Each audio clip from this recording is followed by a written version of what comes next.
18/11/2019 को मनसा माता conservation reserve घोषित किया गया। इससे हमारे उदरबट्टी की विधानसभा सभी लोगों को बहुत खुशी हुई थी और बहुत खुश हुए कि हमारे शाकंभरी माता का मंदिर है, वहाँ मनसा माता का मंदिर है और छापोली में कदमकुंड है, तो वहाँ पर्यटक आएंगे, बहुत विकास होगा।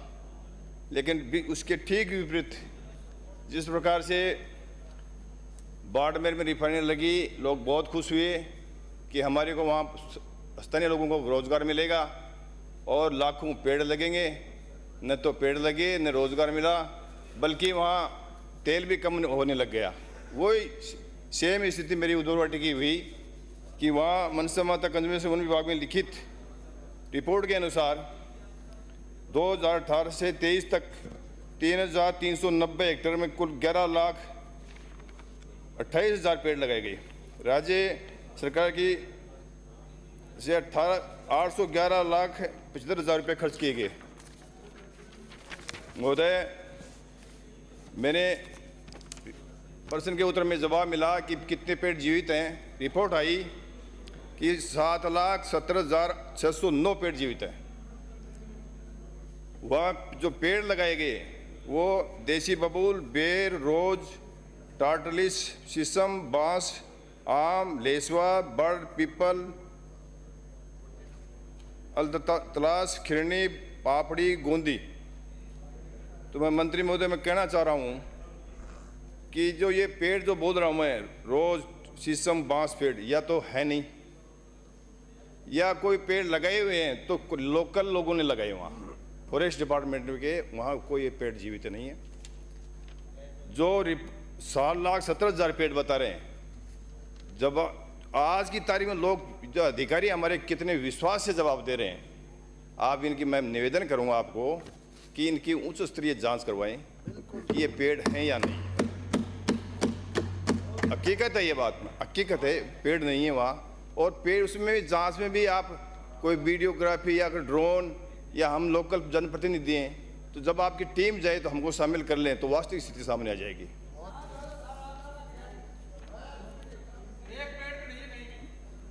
इसके अलावा मनसा माता कंजर्वेशन रिजर्व उदरबट्टी में अवधि में रोपित वस्तुओं की संख्या की जांच के लिए मैंने बोल दिया। ये मेरे विधानसभा उदरबट्टी अरावली पहाड़ी में मनसा माता पहाड़ी की स्थिति है, वो अवैध खनन किया जा रहा है। मैं वहाँ निवेदन करूँगा।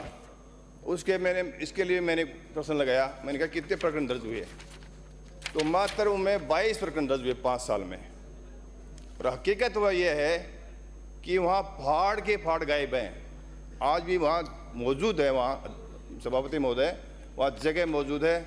इसके लिए मैं आपसे निवेदन करूँगा कि उसके साथ इसकी भी जांच करवाएं। मतलब मैं ये नहीं कर रहा हूँ कि हज़ारों करोड़ रुपए की वहाँ से वो पत्थर की चोरी हुई है, हज़ारों करोड़ की।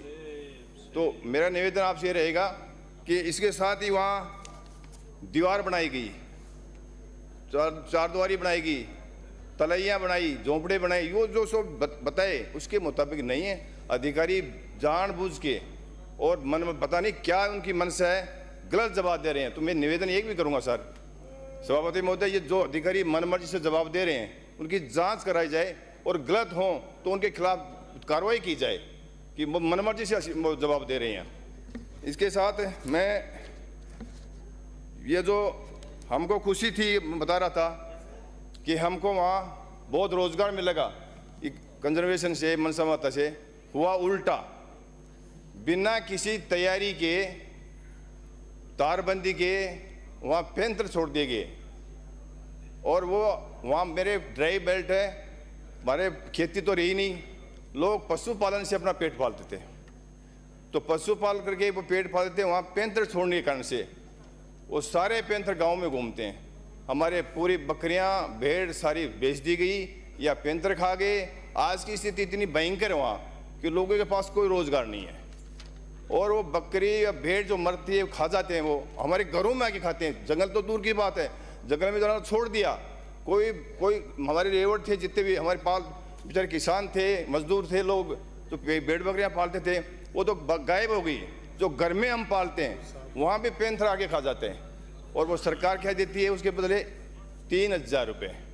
एक 20-25 हज़ार की बकरी को खा जाता है, हम आवेदन करते हैं, सरकार हमको 3,000 वो भी टाइम पर नहीं देती है। तो मेरा निवेदन है कि इसकी भी गंभीरता से लें, या तो हम तो आपसे निवेदन करते हैं, या तो हमारे को हमारी पुरानी स्थिति में छोड़ दें, या तो वो पैंथर को हटाएं। अगर नहीं हटाते हैं तो उनके लिए पर्याप्त वहाँ व्यवस्था कीजिए, पानी की कीजिए, खाने की कीजिए, तारबंदी कीजिए, जिससे हमारा वहाँ लोगों को वह भय इतना है मंत्री महोदय, आपकी कल्पना नहीं कर सकते कि वो आम तरह से गांव में घूमने लगे, शहरों में आने लगे। मेरे साहब आपको तो बड़ा है, मैं तो बहुत छोटा क्षेत्र है वो, तो वहाँ आए दिन घटनाएं होती हैं, आए दिन घटनाएं होती हैं हमारे। इसके अलावा जो मैंने पत्थरों के बारे में बोला आपको, इसके अलावा काडली नदी है। काडली नदी में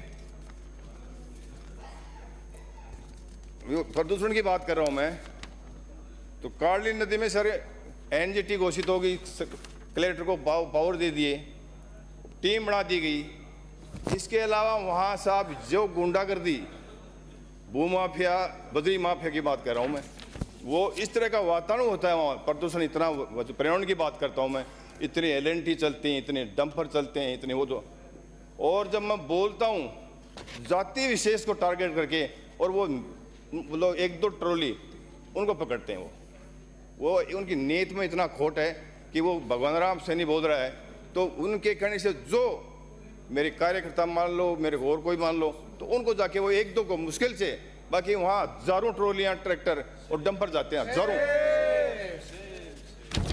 और इसके अलावा मेरा छापोली पहाड़ी जोन है, वन क्षेत्र है, वहाँ आपको मैं हकीकत ये है कि वहाँ हमारे वहाँ लीजें चल रही हैं, और लीजों में मैंने ये इसके लिए मैंने क्वेश्चन लगाया कि आपको किन को हैवी ब्लास्टिंग करने की अनुमति है, तो नहीं है सर। और वो हैवी ब्लास्टिंग इतनी ज़्यादा करते हैं, इतनी भारी करते हैं कि वहाँ धुआं फैला रहता है। इसके साथ वहाँ वो क्रेशर बहुत हैं, तो क्रेशरों में कोई भी मापदंड, कोई लगाम नहीं है उनके कि उनको रोका जाए। और वो लोग, मैं जितना वहाँ वो ब्लास्टिंग होता है, तो मेरा निवेदन है कि उनकी जांच करवाएं, श्री उदयलाल बटाना, रोका जाए। जय हिंद, जय भारत।